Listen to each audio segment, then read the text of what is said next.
Hello, welcome to my channel once again. Today I'll be answering the question, how to make him marry you. You have been in a relationship, it seems to be dragging his feet, and you're like, how can I make him marry me? I love this guy. Oh, he's everything I need in a man. How can I make him marry me? I want to give you some tips that will help you to make him marry you. The first thing you need to do is find out if he is the one God has prepared for you. That's the first step. He may be a good guy, a nice guy. Is he good for you? Is it the one for you? Because sometimes you can admire and desire things that are not for you.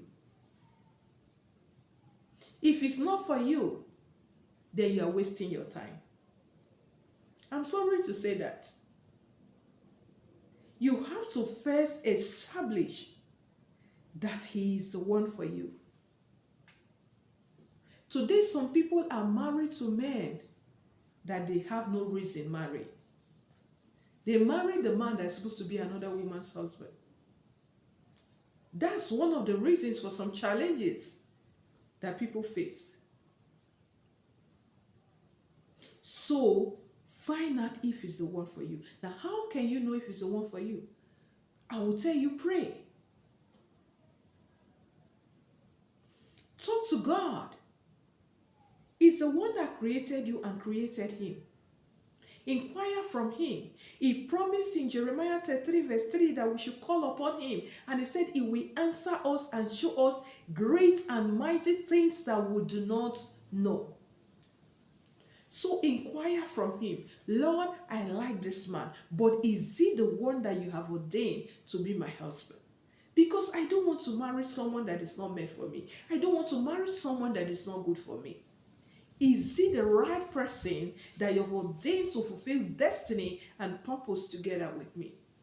If he says yes, then fine. But if he says no, then there's no need you forcing yourself on a man. Because the end is not always good. So I don't encourage that. I don't encourage any woman to proceed with a relationship without confirming that he is the one for you. Marriage should be enjoyed, not imposed upon anyone. Now, when you impose yourself on someone, you won't enjoy that marriage. Later, you will regret and you will rather that, oh, I never even went in. So some people's goodness may just be there for you to enjoy as on a platonic basis. That a man is good does not necessarily mean you must marry him. If that is not the one that God has for you. So if you have established that this is the person that God has for you, this is the person that God has prepared for you, then you go to the second step. The second thing, respect and honor him as your hero. In fact, men feed on respect. Yes, every human being deserves to be respected. Respect should be mutual. Respect should be reciprocal. But then, men need respect on a different level than women. So respect him.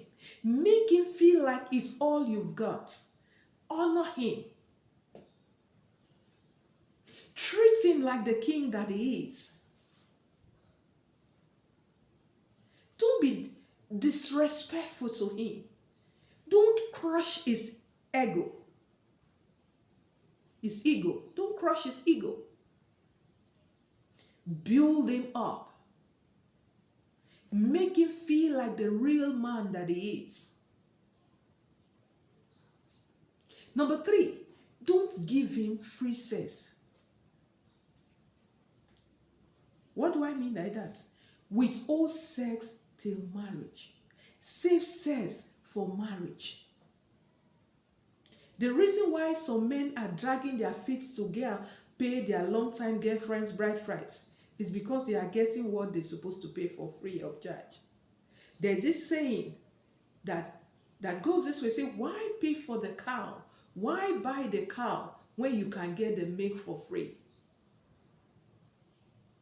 Why pay your bride price? Why marry you when you are giving him sex for free? You cook for him free. You take care of his house free. You have taken up all the responsibilities that the wife is supposed to take on. So why should he go through the stress of marrying you?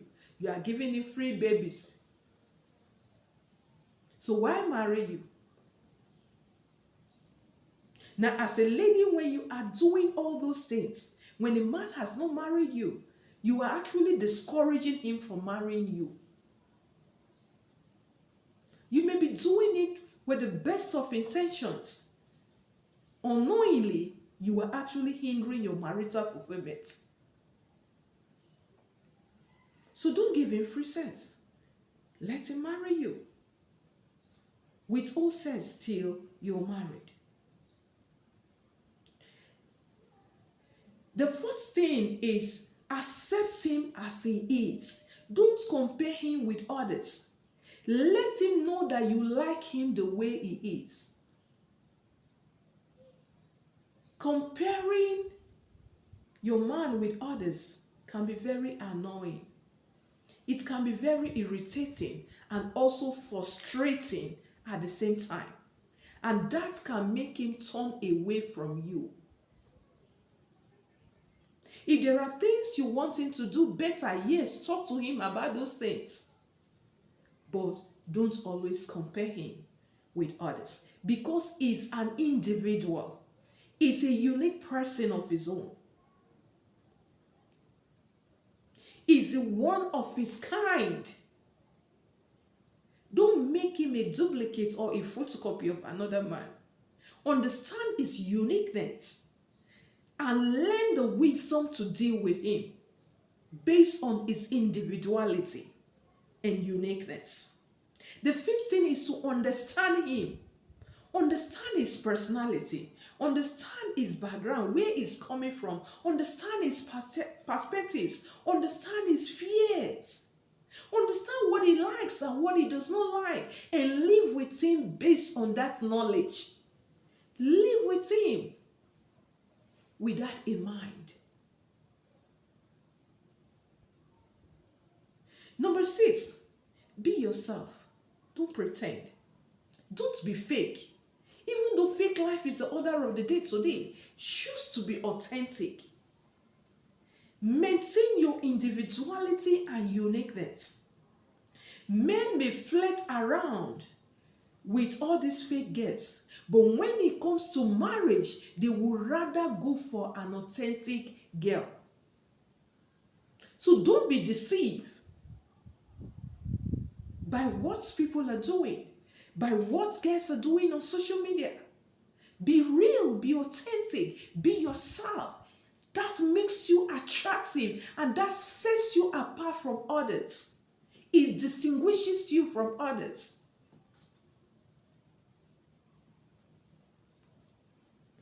Number 7, communicate more with him.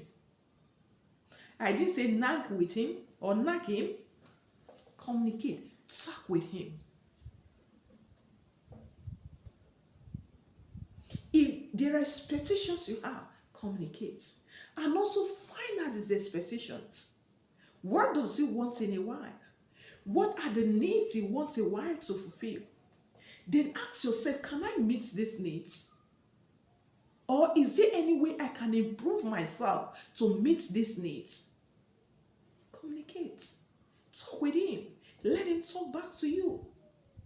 That will even help you to understand him better, so you better know how to position yourself. The next thing is embrace his friends, family, and hobbies. You can't claim to love him and hate the people he loves. You can't claim to love him and hate the people that are dear to him. Accept them. Embrace them. Yes, you may not be intimate friends with them, but then accept them because he cares for them, because he loves them. His family, love them. How do you love a man and hate his family? How do you love a man that hates his mother, hates his father, hates his siblings? That is not love. So accept them. Be like Ruth that told Naomi, your people will be my people. Take his people as your people. You say, your God will be my God. Embrace him and what he represents. The things that he loves, try to do them more often with him. If he loves football, watching football, even though you don't like football, then you can begin to watch football with him. It may not be every day, but sometimes you make out times, oh, I want to watch this Arsenal match with you. It shows you care for him. It shows you love him. If you like going out to to watch live matches, you can choose to go with him. When they shout, hey, follow them and shout, even if you don't really understand what is going on. Enjoy the things that he likes with him. It creates a bond with you and him.